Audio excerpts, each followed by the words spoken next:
it would be a big loss if we didn't hear a little bit about how you guys got into this business in the first place, because you both have very interesting backgrounds. I actually understand your families come from the same town in Mexico originally, but you grew up, and you're both born there. Okay, but you've kind of gone different paths. Rick, I'd like to hear. Tell us a little bit how you got into politics, because by your own reckoning, you were a neighborhood, street tough, a punk. How do you want to describe it? How did you get into politics? I hung out in the neighborhood. No, I got bit by the bug my junior year in college when then Speaker Madigan, I have to stress that, 1986, then Speaker Madigan proposed a tuition increase for all state universities. And how best to anger students is to increase their tuition. So I got involved in politics as we protested that tuition increase, which we were able to basically hold off for a year, and then they increased it anyway. And as soon as I graduated in December of '87, I came back to my neighborhood, and I looked around, and I liked the politics that was going on. Harold Washington had just passed away. And then Alderman Jesus Garcia was our alderman in the 22nd Ward, and I liked his politics. I got involved in his organization. Within a couple of years, I became his chief of staff, and then we got him elected state senator back in 1992, after which I became the alderman in 1993, so that's 21 years ago. Do you owe it all to Mayor Daley? He appointed you alderman, right? Mayor Daley appointed me, and I still remember the interview when I went in for him to figure out if he was going to appoint me or not. And he basically asked me, what are you going to do differently? And I told him, I'm not going to do anything differently because I've been the alderman's chief of staff for 3 years, and we're going to pick up the garbage, trim the trees, make sure the lights are on, and make sure the water's running. And he liked that answer and then appointed me. Lo and behold, that was January of '93. In the middle of a term. In February of '95, when the elections came up, the mayor didn't support me. He tacitly supported one of my opponents, whose name happens to be Juan Rangel, and Danny remembers that race because Danny was on the other side.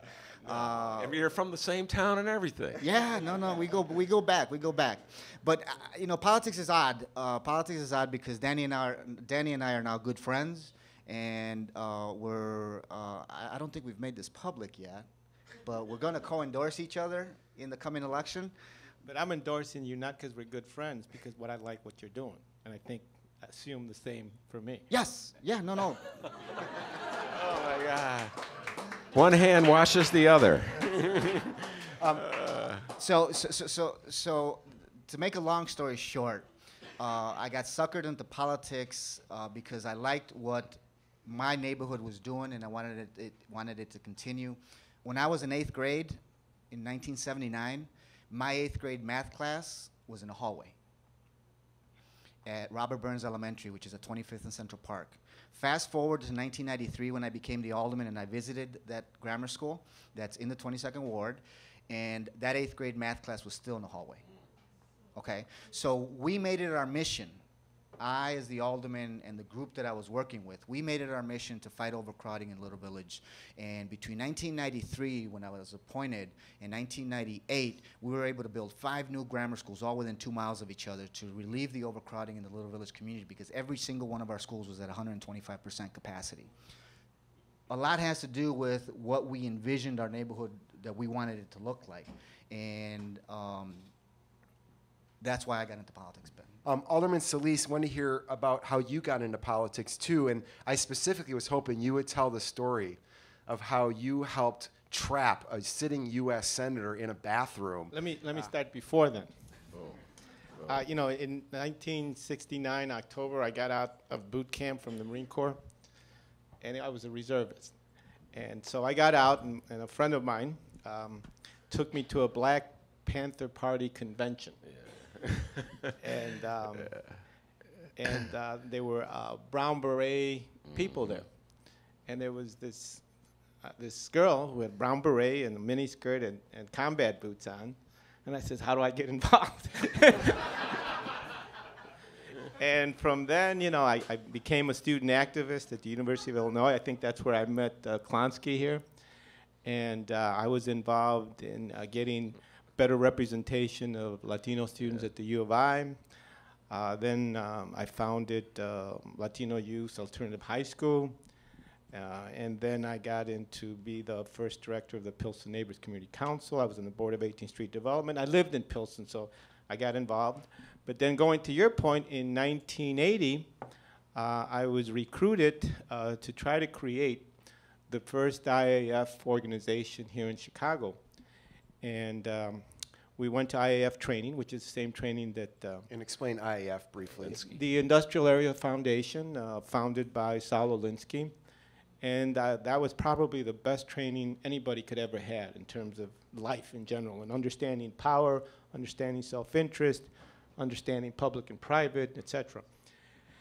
And so one of the first issues we did thousands of interviews in neighborhoods across the city, Southeast Chicago, Back of the Arts, Little Village, Pilsen.